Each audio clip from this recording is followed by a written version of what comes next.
Para kay bahay ni Oliver, kinuha niya pa Daddy Oo. Frankie. Akala niya, hindi na raw itutuloy. Gagamitin na naman sa bahay niya. At hindi lang yun, may simento pa, kumuha ng dalawa. Ay, hindi pwede yung Daddy Frankie. Ayun, kinuha naman niya yung hollow block. Nagalit ako, nakakainis doon, sabi niya, ibabalik ko na Daddy Frankie para hindi ka nagngawa-ngawa. Ayun na nga tumutulong Daddy Frankie. Siya pa naman ng nangangawa-ngawa naman. Pasensya ka na rin kung doon sa layout, hindi kita nahintay kasi nagtiwala talaga ako kay Ate Ansing na akala ko nag-usap talaga kayo.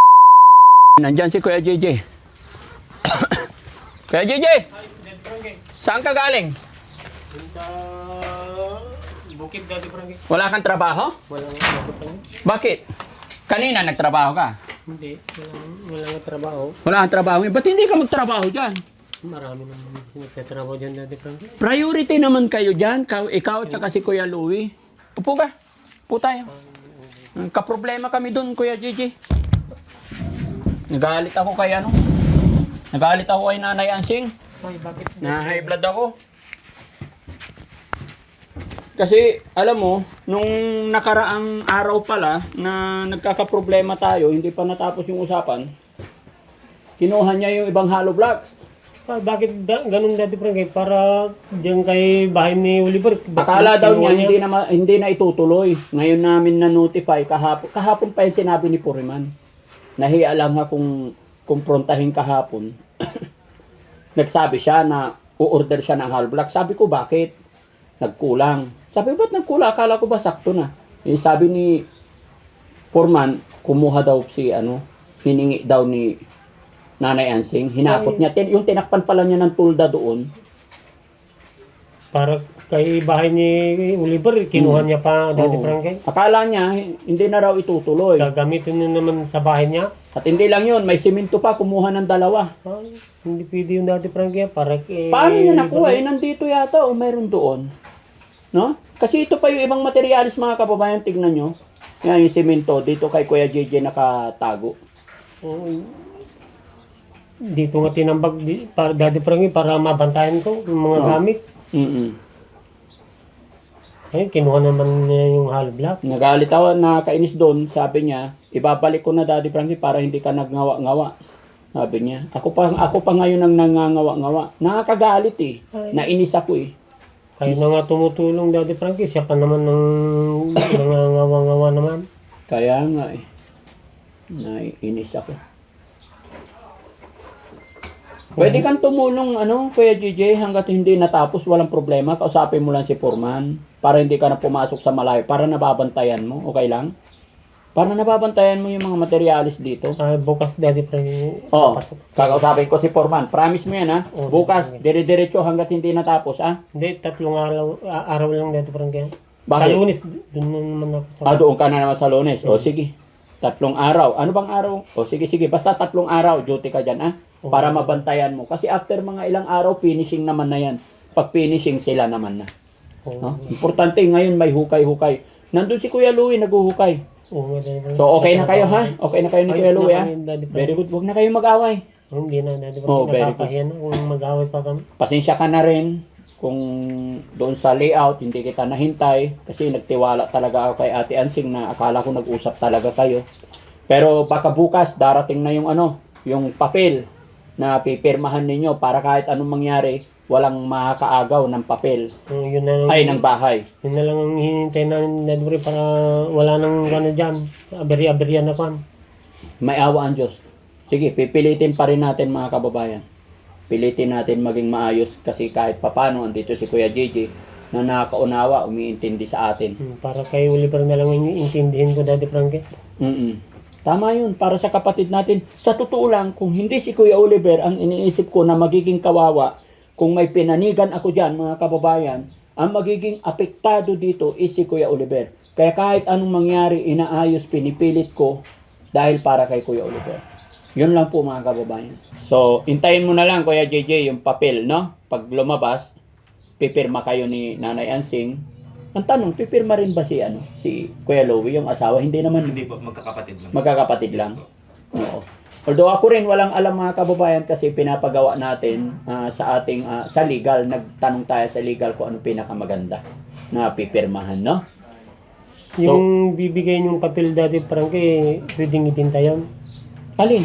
Yung pagpapipirma. Yung bahay? Yung pipirma namin.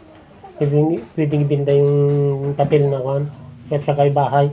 Ay, hindi ah. Kasi ang nakalagay doon, ikuninto ko kay attorney yung sitwasyon ni Kuya Oliver. Pero mamaya, bibenta naman ni Ansing yun naman yung dati Frankie. Ay, hindi. Hindi na niya pwedeng ibenta yun. Kasi ang nakasulat doon is kay Kuya Oliver. When it comes na worst to worst, ay hindi mapupunta kay Ansing or sa iyo. Hindi ko rin alam pa ang pinakatama, pero si attorney, malalaman natin yan pagdating na yung papel. Basta nag-explain kami, sila ang nakakaalam. Pero ang pagkakaalam ko dyan, hindi nila pwedeng ibenta. Kung ano man mangyayari dyan, pag-uusapan ninyong magkakapatid. Hindi pwedeng makapag-decide ang isa. Hindi pwedeng ikaw lang, hindi pwedeng siya lang. Kaming lahat magkakapatid. Opo. Hindi magpo-proceed ang isang bagay na walang desisyon ng bawat isa, yun na nakapalagay doon. Ganun pala yun. Pero ang isipin natin, Kuya JJ, is yung kabubuti ni Kuya Oliver. Wag muna nating isipin yung negative about Kuya Oliver. Ang ipag-pray natin, sana makabuo ng pamilya si Kuya Oliver. Makapag-create siya ng pamilya niya. Ay, yun sanang gagawin niya dati. Parang para siya naman ay gumaling ng mabuti. Kaya nga, yun, bantayan niyo siya. Huwag niyo siyang hahayaan na makapag-yosi. Kasi tingnan mo, nandoon sa amin, magandang health niya. Much better turuan na lang na magtrabaho, magbuhat-buhat ng timba, mag-exercise. Tapos, yung kain, limitahan ninyo. Pero yung sigarilyo, bawal na bawal. Oo, dati parang yun ang pagbabawal namin dati parang ginakuan. Biso niya. Kasi bawal ang manigarilyo sa kanya talaga eh. Sige. Tapos mga kababayan, nasabi sa akin ni Kuya JJ kanina na kung pwede daw mag-request siya ng ano, yun? Yung kulong-kulong dati Frankie para hindi naman ako mahirapan na nakasingle na naghahatid ng kukuha ng tubig na inumin. Oo. Ay, yung tubig dito, iniigib talaga.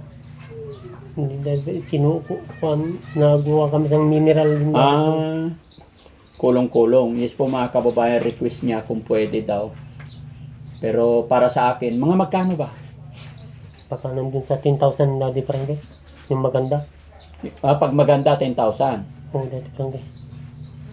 Sige. Dahil mabuting tao ka, mabait ka, no? Gagawan ko ng paraan yan. Hindi ngayon, baka sunod na araw kasi kababayad ko lang ng 115. Sige, i-order mo na. Oo, sige, ano na. Yung maganda. Magkano maganda? 10,000. 10,000. Sigurado ka, 10,000 ha? Hanggang doon lang ako. Oo, sige, dati Frankie. Oh, sige. Pero mag-canvas ka na lang muna or i-order mo lang muna kasi wala akong perang dala ngayon. Magtanong muna kung Oo, yung maganda. Magandang 10,000. Oo, sige. Kung yan ay kulong-kulong na yan ay makakatulong sa'yo, makakagaan sa'yo, walang problema. No? Para the same time, pag gumaan ang buhay mo, matutulungan mo rin si Kuya Oliver. Oo, no? dati Frankie, para may sasakyan kaming kwan. Sige. Oo, sasakyan kayo ng pamilya mo. Ha? Oo, dati Frankie. Oh, sige. Kamagalan, maliit na bagay yan mga kababayan. Yung request ni Kuya JJ, kulong-kulong daw. Tsaka masaya ako na mabububungan na, sabi ni Puriman, hanggang bukas maglalagay na sila ng long span. Yun lang, nginig lang talaga ng laman. Itong si Nanay Ansing talaga. Hindi ko alam kung saan umuhugot ng lakas talaga yan. Pati naman yung mga materyales na kundyan dati parang kinukuha niya. Ba't iano na sa bahay niya yun? Kakapit niya. Malamang, hindi ko alam kung anong gagawin niya. Kusina daw. Ay, hindi dati parang kaya para kay Oliver yun, para kay Oliver. Kaya nga sabi ko kasi alam mo, Kuya JJ, yung nakaraang pagpapapul pack natin ng materials dito, 200 yung binayad natin. Ngayon, nagbayad ako ulit, dumaan ako doon, 115. Tapos kinukuha na Kasi lang. tignan mo naman, Kuya JJ, yung bakal na ginagamit, hindi po biro-biro yan. Matibay yung Daddy Matibay talaga. May awa ang Diyos. Pag natapos, maganda itsura niyan. Dahil gusto ko, pag natapos o pag alis namin, makikita nila, sinong nagpagawa yan? Ay, Daddy Frankie Tim. Gusto ko maganda.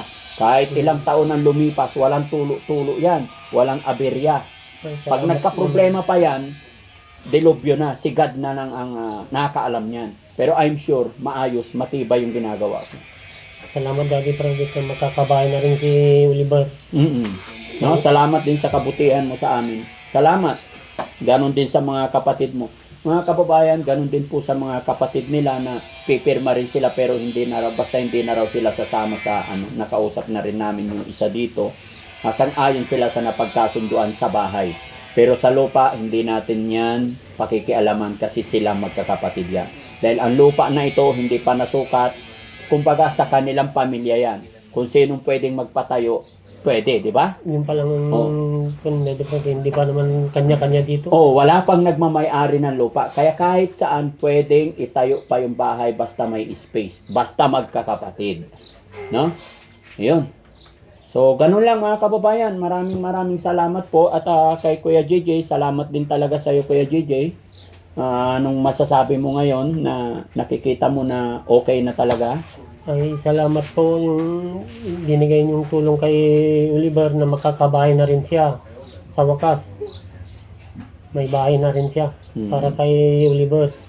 Basta ang akin lang Kuya JJ, tulungan mo rin si Nanay Ansing na mag-alaga, tignan-tignan si Kuya Oliver, bantayan na hindi magyosi, hindi mag-inom para hindi siya magkasakit. Kasi Kung yun yung nakagabay kami sa kanya, Daddy Frankie.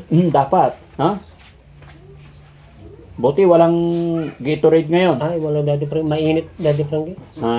Pag malamig, meron. Sana mainit na lang parati para walang Gatorade. Ang problema, tag-ulan na, malamig. Wala pang ulan nga gano'n, Daddy Frankie. Pero pag malamig na, may Gatorade na. Ayun lang, Daddy Frankie. Ayun lang. Ha? Okay. Pero mainit ang panahon, mga kababayan. Napapawisan na kayo. Kumulo ang dugo ko, kumulo ang pawis ko kay kapatid mo ang Ansing. Si Ansing naman kasi, Daddy Frankie, pinaano pa kayo. Hindi ko alam na high blood ako. Sabihan niya akong ako yan nagngangawa-ngawa. Pasensya na kayo mga kababayan. Medyo napataas yung tempered boses ko nung sinabihan akong nagngawa-ngawa. Ngayon lang ako nakarinig ng ganito mga kababayan. Kaya God bless po sa atin lahat. Abangan nyo po. Bukas babalik na lang po kami. Baka madadala ko na po yung papel na pipirmahan nila. Kasi mas maganda bago matapos, makapagpirma sila. Ano kaya JJ? Ay, hintayin namin yun, Daddy Frankie. Para maayos na yung problema. Sige po. Maraming salamat.